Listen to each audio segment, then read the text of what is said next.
There was a shooting just a couple miles from that burned down Quick Trip in Ferguson. A 23-year-old African-American man was shot and killed by police officers. Police say it was suicide by cop. And according to police, this young man was saying, "Please kill me, please shoot me." I'm not questioning the suicide by cop part. What I'm wondering why no one is talking about this is the mental health of that young man. And I was talking with a friend last night who was saying, why is no one discussing mental health of young men of color in this country? And I'm wondering, Mark Lamont Hill, why? I think there are a few reasons. I think one, just as a nation, we don't talk about mental health. We mock people for going to see therapists. We call people crazy. When you look at even pop culture with the haunted house, with the psychos inside, there's this whole culture that stigmatizes mental health illness. I think also with young black men, because they're seen as being prone to violence, being prone to irrationality, because they're seen as unintelligent and often immoral, when they display behaviors that are clearly crying for help, we dismiss it as just as part of the everyday pathology. And then I think oftentimes within the African-American community, we also stigmatize mental health issues. We tell people to take it to the church, take it to Jesus. We don't go to see therapists even at the same rate as our white counterparts. And then on top of that, when you're in a context of racism and white supremacy, you engage more trauma. When you live in a war zone like Chicago, or in this case Ferguson, you're surrounded by death and violence and harassment. And so you have more triggers, and we need to deal with that in a very substantive way.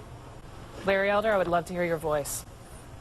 Well, I think the media perceives, Brooke, racism to be a far bigger problem in America. That's why we spend so much time on people like Donald Sterling and Cliven Bundy, and before that, it was Paul Ryan. He said some things that were perceived to be racially intemperate. I think we've been training black people to think that racism is a bigger deal, and I think the reason that the left wants that is because of votes and power. As long as black people believe that race and racism are the major problem in America, you got that 95% monolithic black vote without which the Democratic Party cannot survive. So you have the Jessies and the Als and Debbie Wasserman Schultz and Harry Reid constantly bringing up race cards, talking about the Republicans waging a war against black people and so forth. So black people have been trained, surprise, surprise, people in Ferguson believe that the racist criminal justice system is oppressing them because Obama and Eric Holder have said statements that have given them that impression.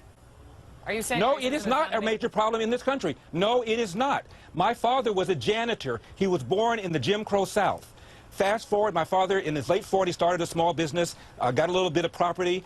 This is what happens in America. Raised 3 boys, educated them. We have a thriving black middle class. If black America were a country, Brooke, it would be the 15th wealthiest country in the world. For crying out loud, this is not your grandfather's America. We ought not act like it is. Yeah, but Larry, I don't think, for 2 things. One, I think your earpiece could be broken because the question was on mental health, and you once again go back to the pathologies of the black community. My nigga, you just got roasted, yo! That's stunning to me. But why do you have to insult me all the time?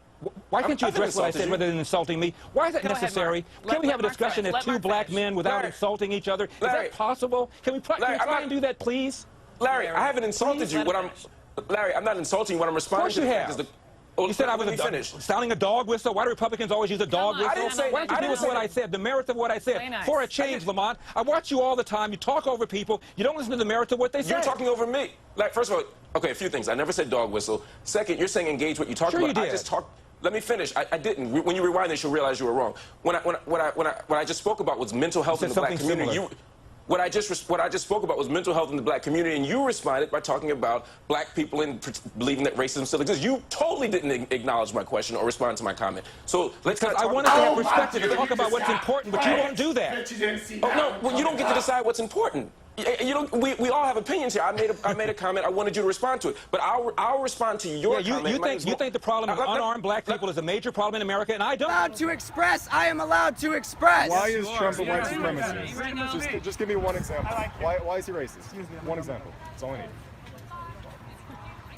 I don't even need to say anything to you. Oh, I love it. Because I'm a white male. The fact that you can't answer those questions means you're not paying attention. But what does the fact that you can't answer the questions mean? Do I need to refer to the fact that he calls all Mexicans rapists? Vladimir Putin, but Putin is playing a really tough.